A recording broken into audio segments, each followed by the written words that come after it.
The Lord be with you. And with your spirit. A reading from the Holy Gospel according to Matthew. Glory to you, O Lord.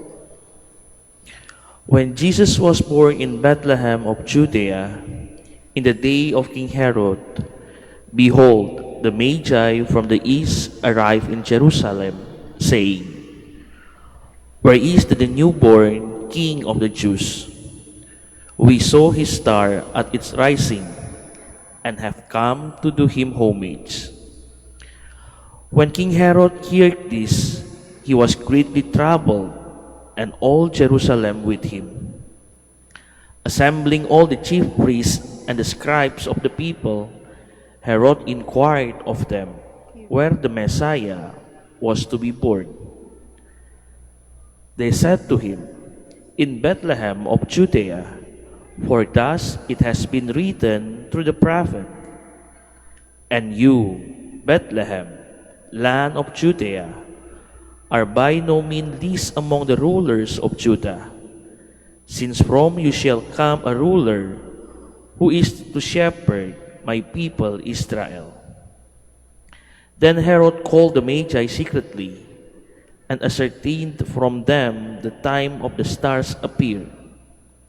He sent them to Bethlehem and said, Go and search diligently for the child. When you have found him, bring me word that I too may go and do him homage.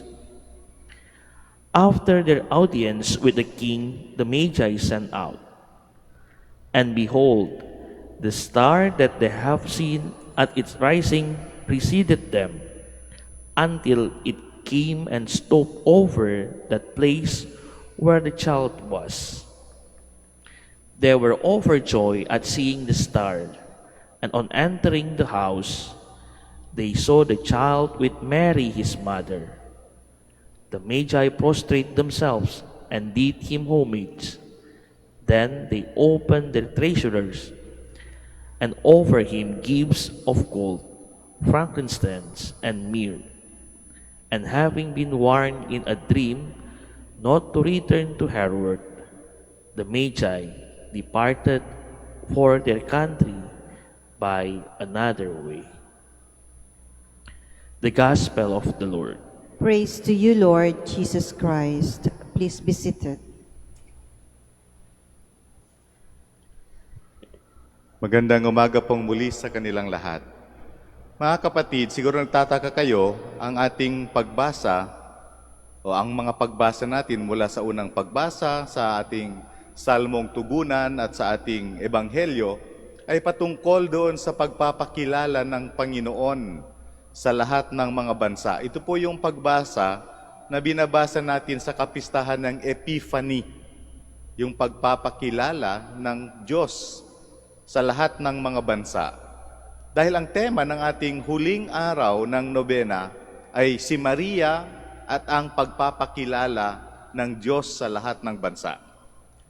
At paano ba'y pinakilala ng Diyos ang kanyang sarili? Dito sa ating kwento, sa ating ebanghelyo, ang pagpapakilala ng Panginoon ay sa kanyang pagkakatawang tao. Mga kapatid, simula pa nung nilikha ng Diyos ang sanlibutan, ang kagustuhan ng Diyos ay ipakilala ang kanyang sarili. At nung nilikha niya na tayo sa kanyang wangis at mukha. Ibig sabihin mga kapatid, sa simula pa lang, nung una niyang nilikha ang tao, kamukha ng tao ang Diyos. Pero dahil sa kasalanan, ang mukha ng Diyos ay lumabo. Ang mukha ng Diyos na nasa atin ay lumabo dahan-dahan, kaya hindi natin nakita, nahihirapan tayong makita ang mukha ng Diyos dahil sa kasalanan. Kaya nga naman sa pagkakatawang tao, sa kagustuhan ng Diyos na makilala natin siya, nagkatawang tao. So, yung pagkakatawang tao, pagpapakitang muli ng Diyos sa atin na kamukha pala natin siya.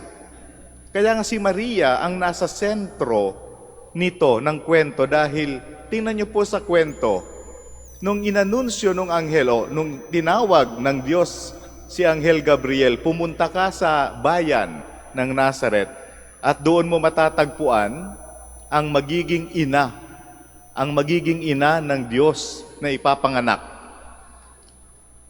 Alam niyo yung bati ng Anghel Gabriel kay Maria? Sumasa iyo ang Panginoon. Bakit sumasa iyo ang Panginoon?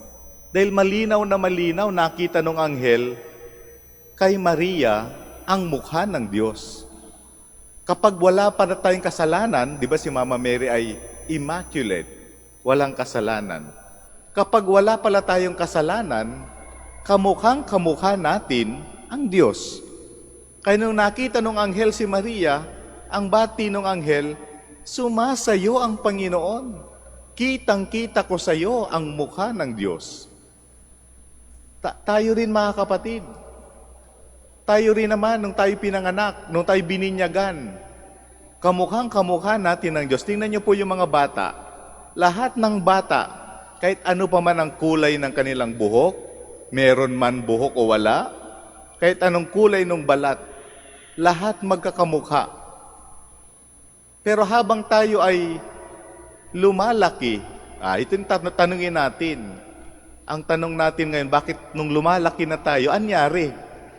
Anong nangyari sa mukha ng Diyos?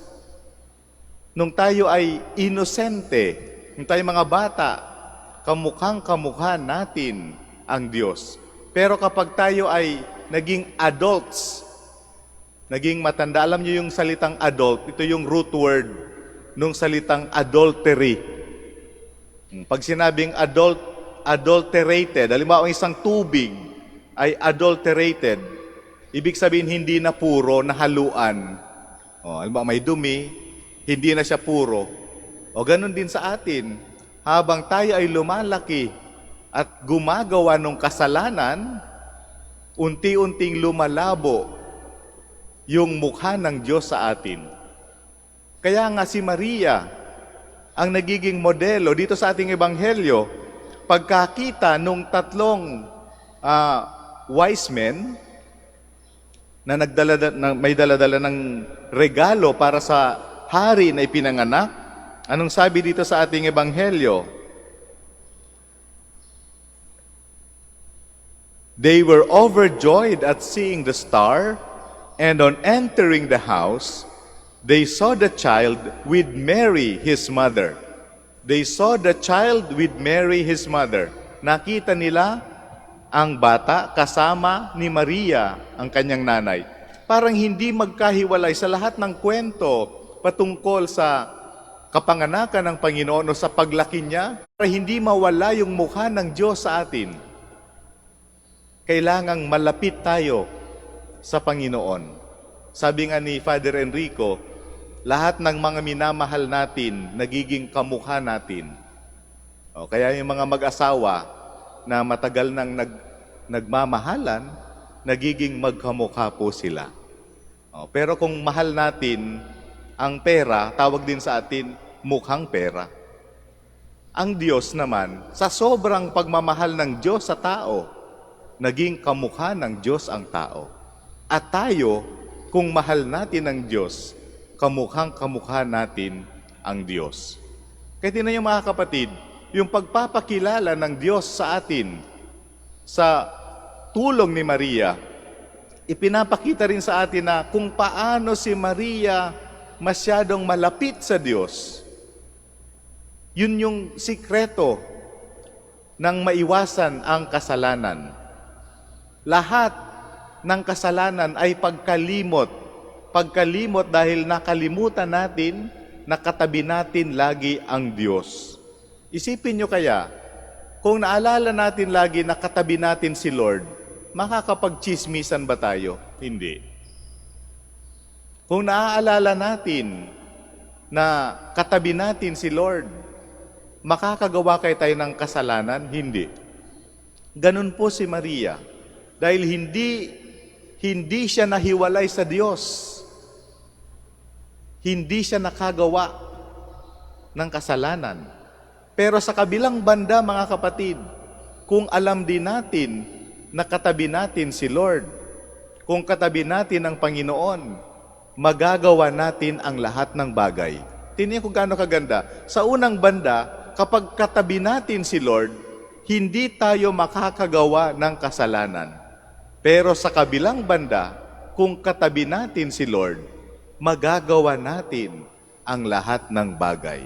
Kung meron kang bagay na nahihirapang gawin, kalabitin mo siya at magagawa natin. Kaya yung pagpapakilala ng Diyos sa lahat ng bansa na ipinapahayag ng ating mga pagbasa, makikita natin sa modelong ipinakita ng mahal na ina sa atin. Ang Diyos ay sumasa atin, mga kapatid. Katulad kay Maria na binati ng anghel, sumasayo ang Panginoon. Katulad ni Maria, kailangan din nating tanggapin ang napakalalim, napakagandang grasya ng pagpapakita ng Panginoon. Dahil kung tunay nating nakikita ang mukha ng Diyos sa bawat isa, hindi tayo makakagawa ng kasalanan, may iwasan natin ang paggawa ng mali, pero sa kabilang banda, kahit anong magandang kailangang gawin, magagawa natin dahil nandyan ang Diyos sa tabi natin. Amen.